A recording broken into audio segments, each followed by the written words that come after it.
I am Donna Massaro from localputnam.com, and I'm here with an old classmate of mine, former ESPN writer, and a 4-book author, Jeff Pearlman. So welcome, Jeff. How does it feel to come back to your hometown, being a success, after being the school geek, as you refer to yourself? Well, I guess I don't know. I don't think of myself as a success anymore. I'm not even just saying this anymore than whatever, an accountant or a fire. You know, I just have had some books, which I guess makes it a little more public. But I don't know. I was a school geek, but only to a certain degree. And I was like the kid who ran track and you know, wrote for the high school newspaper. But it just the thing that gives me satisfaction, to be honest, personally, is this is really what I wanted to do. You know, this is my dream.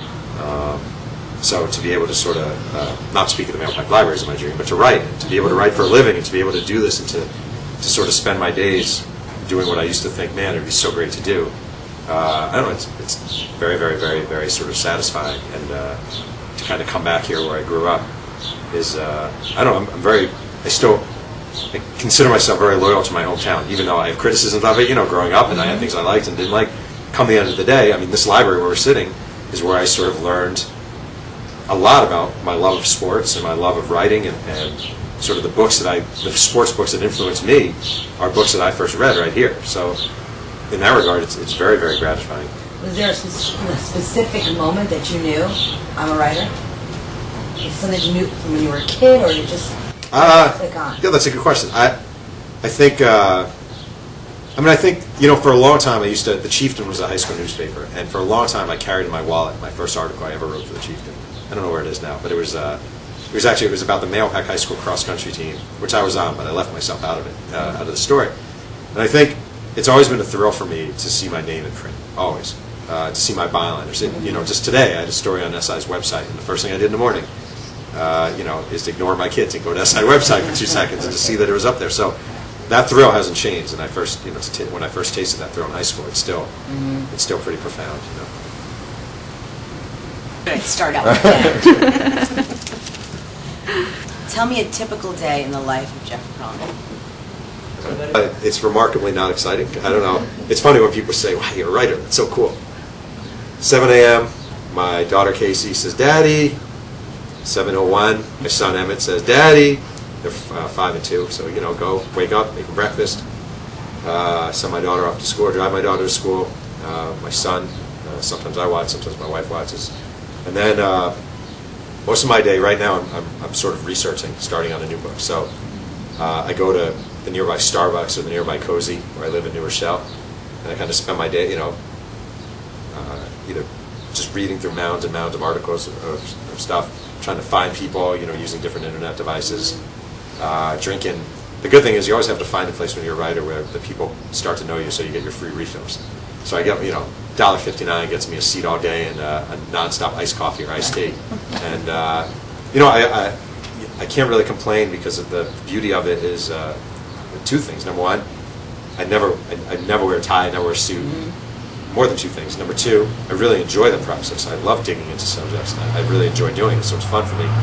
And number 3, and probably most important, is you know, a lot of the dads I know, lawyers, doctors, whatever, they wake up, they leave for the city very early, they come back late at night, and they hope they catch their kids before they go to bed. You know, my kids, I wake up with them, I take them to school, we play in the driveway. My daughter had a recital, a ballet recital last week. During the week, I was there for the whole thing. You know, it's really sort of given me the gift of being able to do what I want, but also the gift of being heavily involved and being a 50-50 parent with my wife, which is something I really wanted. What makes you a success? I mean, it's like an awkward question, because I don't really think of myself as like, you get a little media. People tend to think like, oh, some guy gets some media attention, he's a success. I don't think someone who does this is any more successful. I'm not just saying this to be like sound bashful than like a teacher or a doctor. In fact, I would say I'm less successful than those people who actually have service-oriented jobs. But I think like I have been able to sort of come from a, you know, I had a goal of what I wanted to do, and I was able to achieve it. And I remember when I was a kid, my mom won't like me saying this, but it's true. When I was a kid, I told my parents when I was very, very young, or junior high probably, I said one day I'm going to write for Sports Illustrated. my mom, I was reminded of this, said, well, you have to be realistic. You know, maybe you should be a doctor. Maybe I'm Jewish. You know, maybe you should be a lawyer. Every Jewish parent, doctor, lawyer. Right. And I said, no, I'm going to write for Sports Illustrated.